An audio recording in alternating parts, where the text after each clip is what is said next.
정유라는 한국에 들어올 생각이 없는 것처럼 보이고 당연히 그럴 수도 있다고 생각이 들고요. 근데 지금 변호사에 대한 얘기가 나오고 있는데 이 덴마크의 정유라 변호사가 정유라가 이 사람을 임명했을 가능성은 고용했을 가능성은 좀 없어 보이고 네. 뭔가 이 컨트롤하는 세력이 있다. 그 중에서 덴마크 출신의 전관인데 탈세 부패 전문에 일각에 있는 사람이라고 해죠. 네.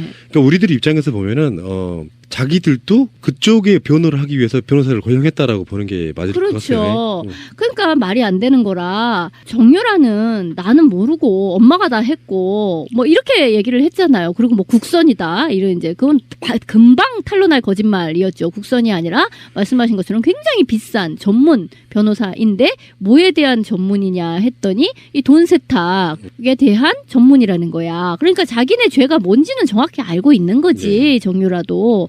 그리고 어쨌든 그 조력자들 뭐 데이비드 윤 포함해서 조력자들이 꽤 있는 거고 지금 정유라는 아이와 또 그 동물들은 다른 사람이 데리고 있다는데요. 같이 있는 게 아니라 이미 좀 빼돌린 것 같던데요. 동네 사람들의 증언에 의하면 아이와 보모라고 알려져 있는 분, 여성, 그다음에 남성들이 있었잖아요.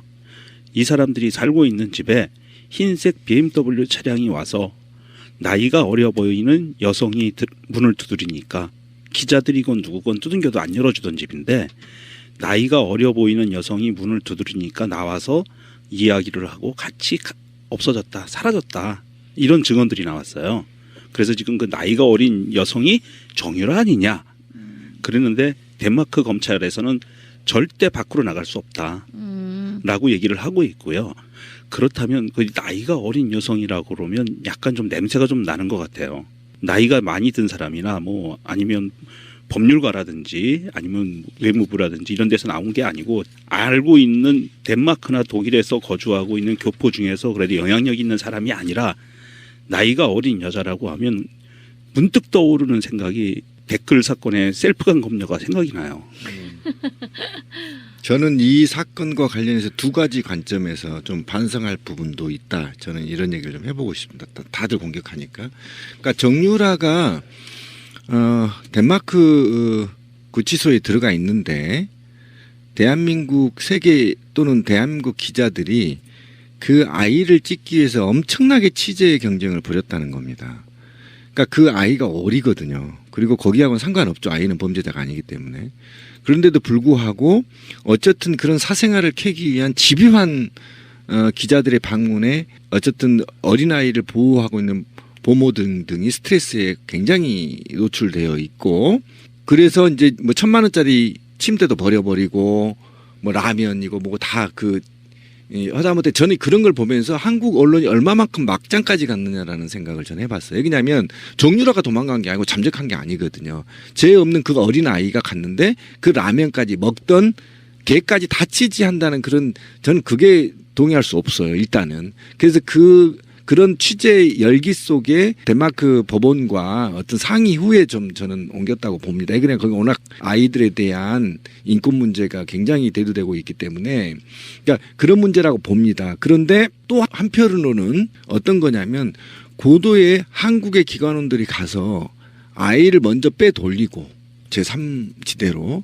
그리고 정유라를 빼돌린 다음에 망명을 보내버리려고 하는 수작이 지금 작동되고 있는 게 아니냐라는 두 가지의 염려와 의혹을 지금 보내고 있는 게 저예요. 왜 그러냐면 지금 계속 한국으로 데려오려고 압박을 하고 있지만 실제로 변호사를 교체하면서까지 덴마크 법원이 의혹을 삼고 있는 검찰이나 법원이 의혹으로 삼고 있는 거 보여서 적시적시 대응을 하고 있는 걸 보면 뭔가 정유라까지는 건드리지 않으려고 하는 뭔가 좀 움직임이 있다.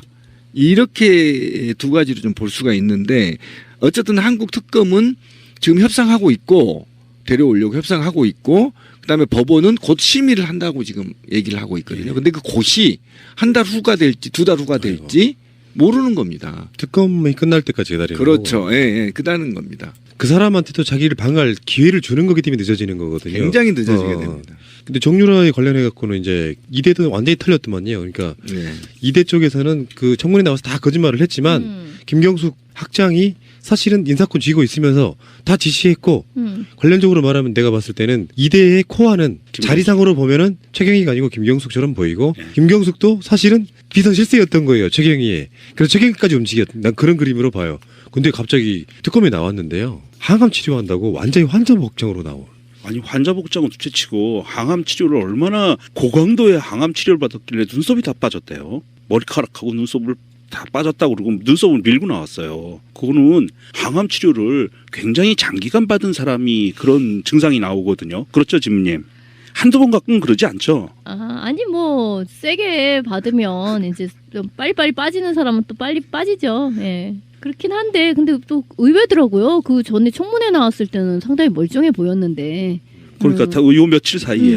그건 좀 그렇더라. 근데 이게 이제 그냥 넘어갈 수 있는 문제가 아니고 최근에 정동춘이 그 K스포츠재단 전 이사장이요. 이 사람이 뭘 증언을 했냐면은 이 김경숙 이화여대 신산업융합대학장 이 사람이 지금도 최순실을 모른다고 얘기하고 있거든요. 지금도. 근데 K스포츠 재단이 생길 때 김경숙 전 학장이 주종미라고 하는 이사를 최순실에게 추천해가지고 주종미가 K스포츠 재단 이사가 됐다는 거예요.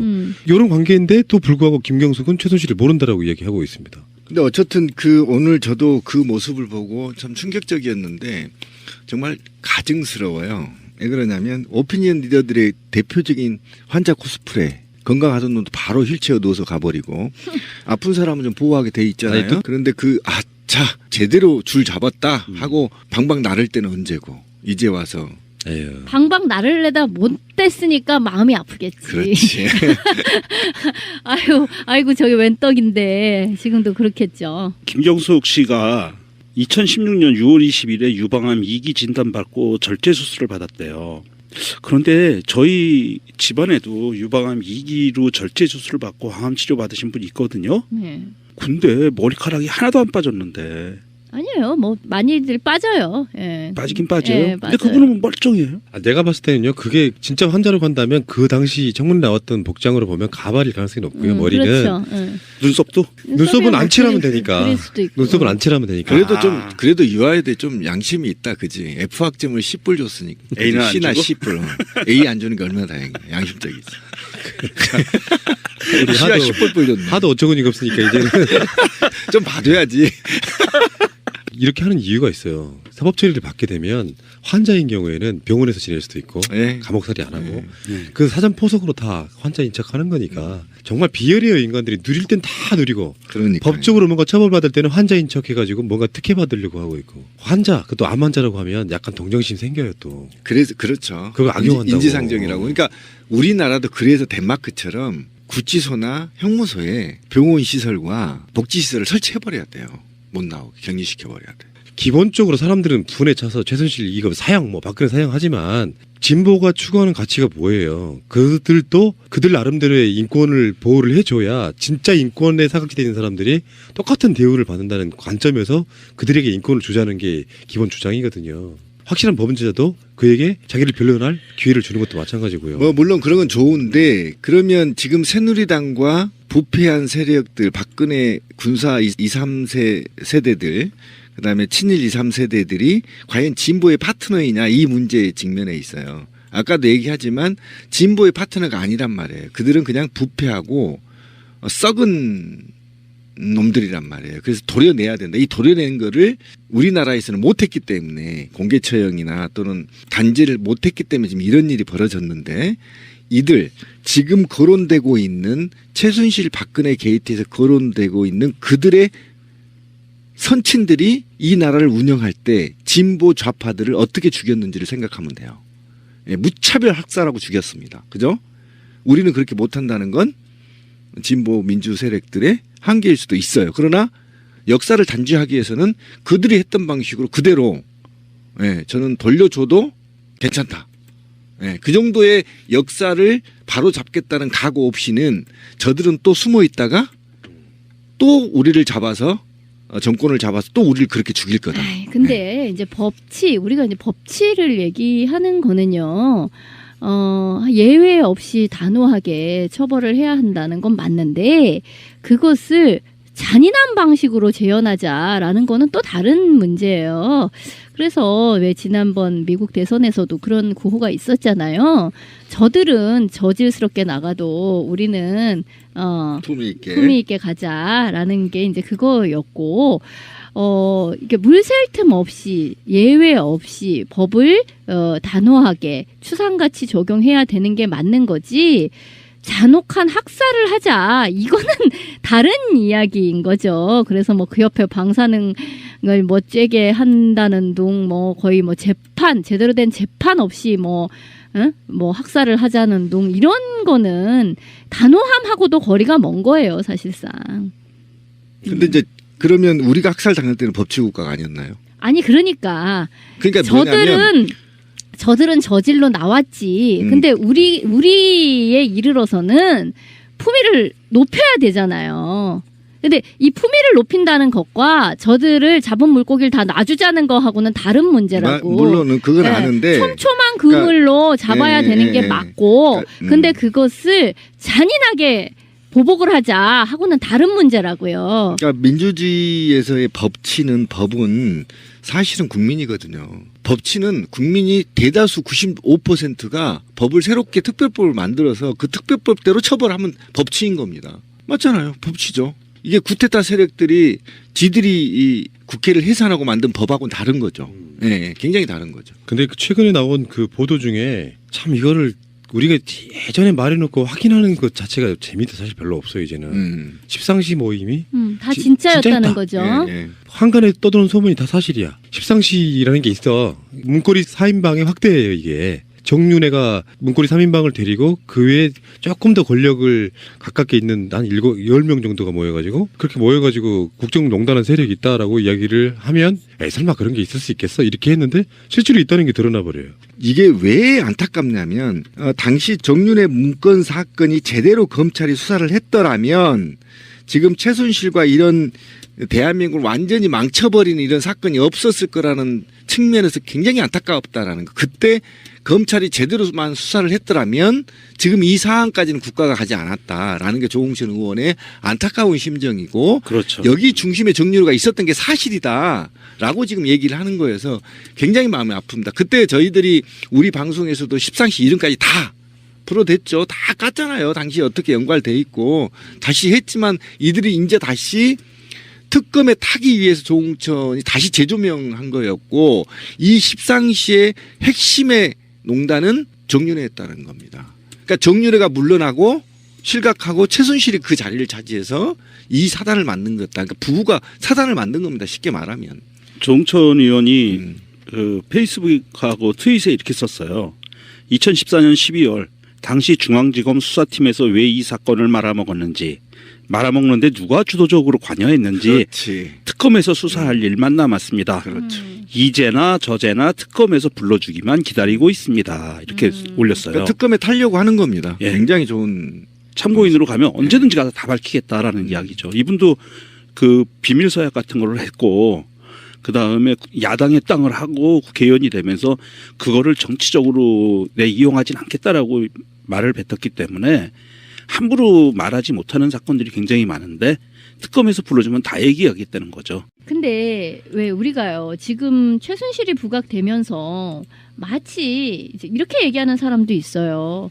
정윤회가 그래도 박근혜 근처에 있을 적에는 이렇게까지 막 나가지는 않았었는데, 정윤회가 치워지고 나니까 여기에 이제 여혐까지 얹어가지고 최순실이라는 아줌마가 막 해먹다가 이 사단이 났다, 이렇게 얘기하는 사람도 있어요. 마치 그 정윤회는 금도를 아는 사람이었고, 최순실은 그런 것 저런 것도 모르는 아주 무식한 사람이어가지고 이 사단이 났다는 식으로 얘기를 하는 그런 경우도 있어요. 근데 우리가 분명하게 알아야 될 것은 정윤회가 됐든 뭐가 됐든 다 또는 지금 새누리당 또는 바른정당 어찌고 들어가 있는 그 모든 사람들이 점잖아 보이든 모식해 보이든 유식해 보이든 똑똑해 보이든 뭐가 어떻게 됐든지 간에 다 마찬가지의 비슷한 수준의 어떤 저질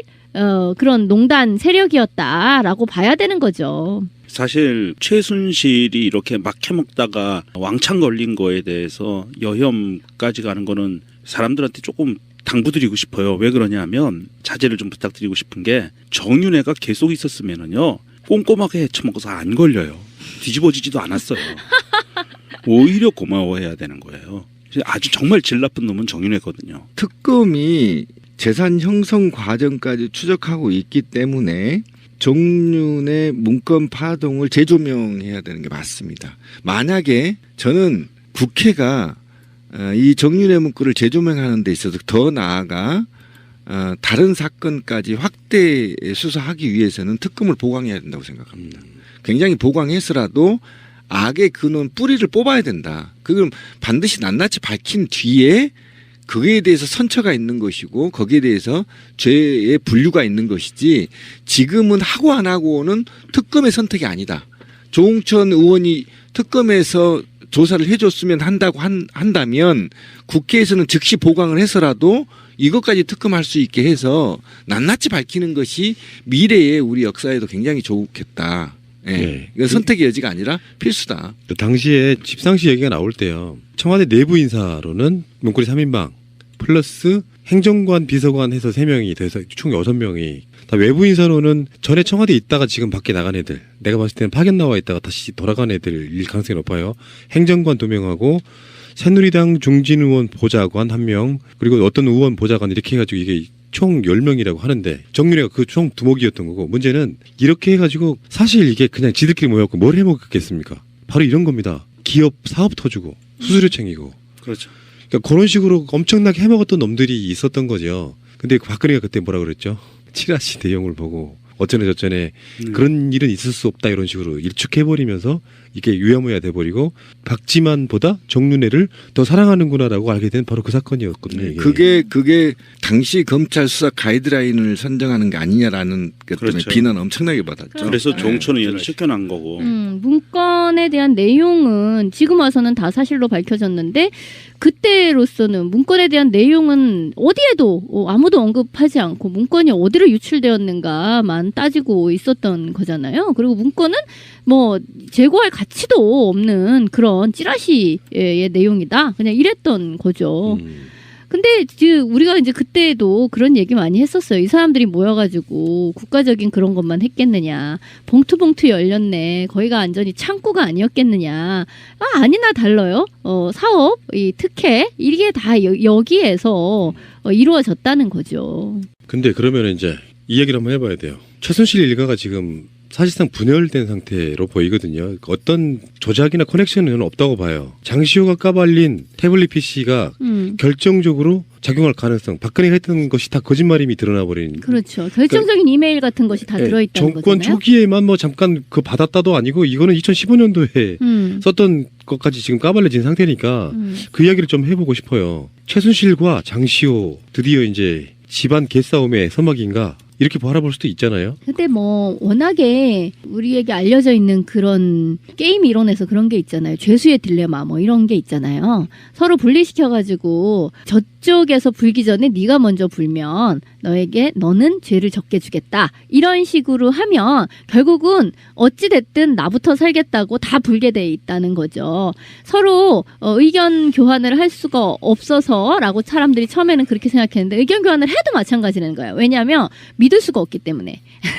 어쨌든 그게 죄수의 딜레마인데 장시호 같은 경우에는 지금 같은 취소 안에서도 최순실과 마주치지 않으려고 그러니까 최순실이 변호인 접견을 하는 그 시간대를 피해가지고 변호인을 만나야 되는데 그 시간이 거의 얼마밖에 나지를 않는데요.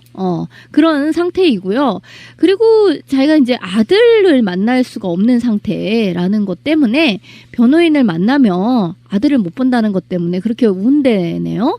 그리고 지금 너무 웃긴 게 최순실은 최순실대로 자기가 변호인의 조력을 제대로 받지 못한다 이런 불만을 그러니까 결국 이게 내 변호사냐 아니면 박근혜 변호사냐 이런 식으로 불만을 내비친다는 이야기도 있고 장시호 같은 경우에는 알아서 이게 막 자기가 전혀 최순실을 위해서 입을 다물 이유가 없는 상태로 그렇게 많이 지금 줄줄 불고 있다라고 하거든요. 저는 이게 설계의 한 측면이다. 모든 죄를 장시호든 정유라든 관계자들이 최종 컨트롤 타워가 박근혜라고 화살표를 주는 게 좋습니다. 왜 그러냐면 태블릿 PC를 제출하는 건 최순실과 장시호의 형량을 감형한 의도가 굉장히 높습니다. 키워드를 보면 어떤 거냐면 장시호가 PC를 제출하고 나서 최순실이 극심한 혼란에 빠져 있다. 막 이런 키워드가 나오거든요.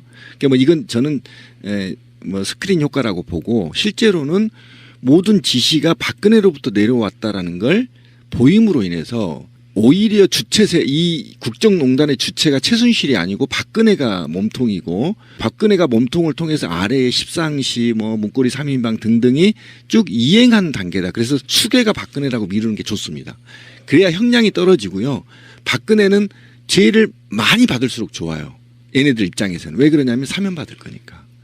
대통령은요. 다음 대통령 1년에 사면해 줍니다. 에이 그런 세상 안 만들자고 왜 지금 하고 있는데 그러냐면 확정지면 어떡해요. 화합이니 어쩌니 해서 과거에 군사독재 그 악랄한 살인자들도 다 사면해 줬거든요. 그러니까 그런 측면을 그러니까 그 사람들이 그렇게 노리고 생각한다. 고도의 설계를 놓고 최소한 오래 살지 않도록 국민적 감정에 부합되는 한 2, 3년 정도만 또는 5년 이내로 살 수 있게끔 형량을 조절해 가는 설계의 일부분이다. 저는 그렇게 보는 겁니다. 그러니까 장시호가 무슨 뭐 막 검찰한테 속아가지고 한 게 아니라 변호사들의 종합적인 설계에 의해서 이때 제출하자 해서 형량 얼마 받고 형량을 계산하고 있다 지금. 난 그렇게 그러니까 신비님 말씀이 전혀 개연성이 없다고도 볼 수는 없어요. 박근혜한테 밀어놓고 박근혜가 사면받고 이런 방식으로 그런데 디테일하게 들어가 보면 그렇게 보이지 않는 측면도 있는 것이 고도의 전략을 구사할 수 있는 상황이 아니고 일단 그 태블릿 PC에는 국정교과서 부분도 최순실이 개입된 게 나오거든요. 그리고 이게 삼성과 박근혜의 관계에 있어서 직접대물죄라든지 탄핵 요건 들과 생각을 해보면 박근혜에게 불리한 최순실에게 유리한 것만이 아니라는 것도 또 포함되어 있는 거기 때문에 순수하게 장시호가 일단 내가 살아야겠다고 뛰어내리는 그런 느낌이 저는 더 아직까지는 강하다고 보고 앞으로 어떻게 전개될지 모르겠어요. 근데 이제 이런 부분 있잖아요. 최순실을 만나는 게 두려워서 피하고 두려워하고 있다 이런 이야기는 난 달리 봤어요. 무슨 말이냐면 변호사 접견에 관한 문제가 아니라 오촌 살인 사건을 저는 떠올려 봤어요. 그러니까 그 집안이 생각해 보세요. 어떤 분위기라는 게 있을 거 아니에요. 소름. 오촌들은 그냥 죽은 게 아니고 뭔가 누군가가 조작했다면 그 자식들이 다 알지는 못해도 분위기를 알 거란 말이야. 그래서 내가 만약에 그런 방식으로 당하는 것에 대한 그런 두려움이 아닐까 생각해 볼 수 있다는 거죠. 미안해서가 아니라 그렇지. 실제로 죽음의 위협을 느껴서 감옥에 가면 거기서도 어떤 식의 독살이 있을 수도 있잖아요. 뭐 영화에서도 많이 나오죠. 그런 그렇죠. 방식으로 가서 장시호가 아차 우리 집안은 오촌 살인 사건이 이런 생각을 하게 된다 그러면 진짜 공포에 떨 수밖에 없죠. 그러니까 칫솔 같은 거 깎아가지고 막 목을 찌르고 막 이러는 거 나오잖아. 영화 너무 많이 봤어. 아니 그 장시호가 우리 집안 5천 살인 사건 그러면 장시호도 공주인가요? 장시호는 최순실 집안인데 5천 아니, 살인 사건하고 이종으로 다 얽혀 있잖아요. 이종으로. 얽혀 이종 있죠. 관계잖아. 그리고 집안이라고 하는 게요. 아버지 형제들이 잘 뭉치는 집안이 있고요. 엄마 형제들이 잘 뭉치는 집안이 있는데 이 집안은 상당히 모계사회적이잖아요. 느낌이. 그쪽 집안 내 이종으로 뭉쳐져 있는 그쪽 그 최씨 일간에 거기는 최씨들이 대장이니까 그 상태에서는 최순실 의존력이 굉장히 강했을 것 같아요. 제가 봤을 때는. 명중님 이야기는 박근혜 집안인데 이렇게 오촌 살인 사건이 난 건. 근데 실행자가 어쨌든 이쪽이랑 같이 얽혀 있는 거라고 생각이 되니까요. 최씨 집안과 박근혜 일가의 박근혜를 중심으로 한 뭐 이렇게는 그게 이제 같은 집안이라고 봐야 되는 거죠. 최씨 집안 안에 박근혜가 들어 있는 거고. 걔네들 성씨 바꾸고 싶을 거야. 옛날에 잘 나갈 때는 다 최씨로 모계로 해갖고 엄마장 따르기. 왜 그랬을지도 몰라요. 그럼 네. 임씨가 돼야 되는데 임선희 씨. 아니 그러니까 최순실부터 최태민 딸들은 다 자기들이 자기 자녀들은 최씨로 만드는 그 정도의 왕국을 만들고 싶어하는 느낌이 아니었을까 싶어. 근데 혹자는 진짜 정유라와 장시호까지도 생모가 박근혜일 것이다라는 이야기를 아주 진지하게 또 계속 하셔요. 네. 진지해요. 네. 사실은. 그래서 이렇게 의혹 제기하는 사람 있잖아요. 장시호는 뭐 최태민과 누구, 정유라는 또 누구와 누구 전적으로 믿지는 않은데요. 이게 한국 사람들이 갖고 있는 특성이 그런 집안 자체를 이런 게이트를 보면서도 자기들 상식이 안 맞으면 다 음모론이라고 생각하는 부분이 있어요. 나 그게 좀 안타깝더라고.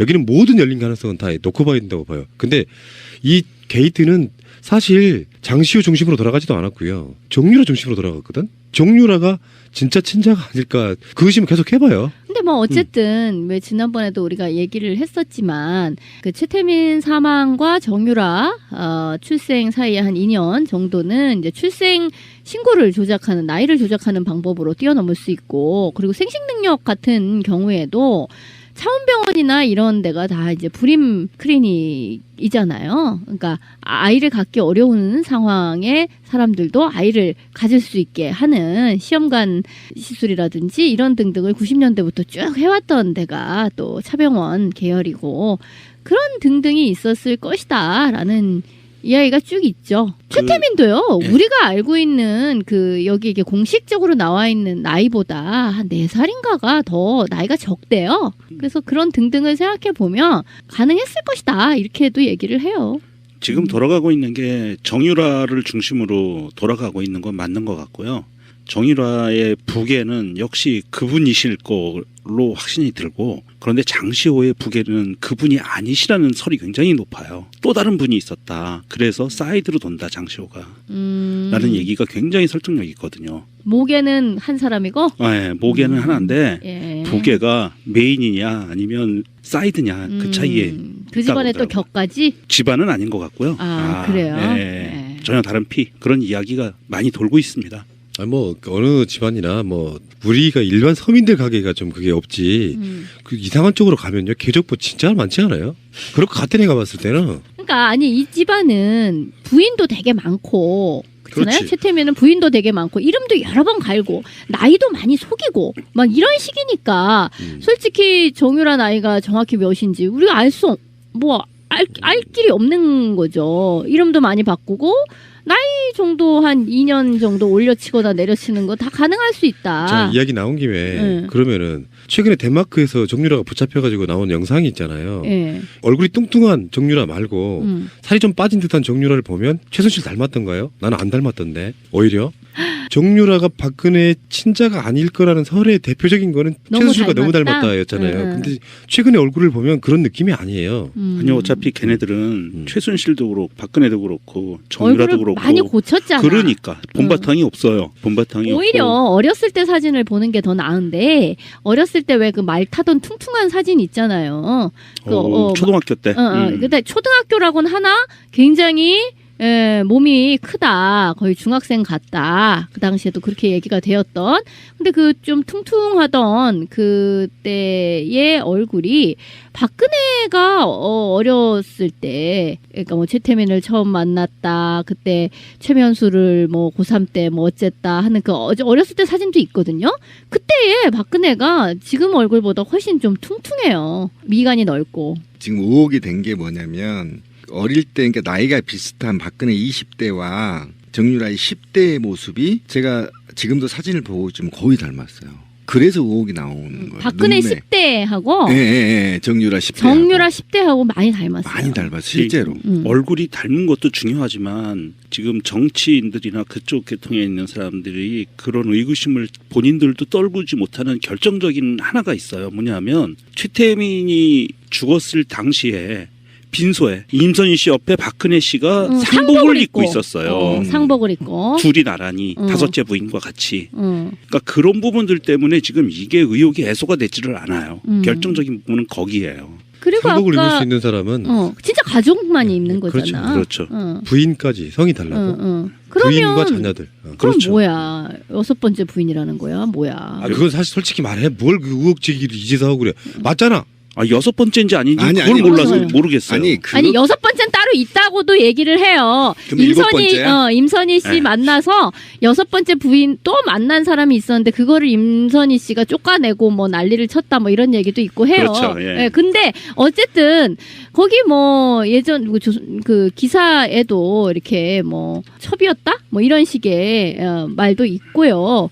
그리고 최재석 씨 이야기에 의하면 또는 조순재 씨의 이야기에 의하면은요. 근데 자기 강남에 이제 살 적에 박근혜가 그렇게 뭐에 끌리는 듯이 온다. 오면은 우리는 나 이렇게 마당 쓸다가도 숨어 있고 이러면서 그냥 집 안으로 들어가게끔 이렇게 하면 아주 좁은 방, 거의 그냥 사람 두 사람이 누우면 정말 가득 찰 정도로 아주 좁은 길고 좁은 방에 들어가서 그냥 최태민과 하루 종일 안 나왔고 밥을 이렇게 넣어주면 최태민이 가지고 들어가서 먹고 식판을 밖으로 빼는 이런 식이었었다라고 하죠. 그 숙모회 회장님한테 유경수 여사, 그 숙모하는 유경수 여사의 그 부계에 대해서 한번 설명을 좀 해달라고 해보시죠. 육모 씨가 뭐 예. 육씨 집안의 그 친일행적과 그 아주 나빴던 점들.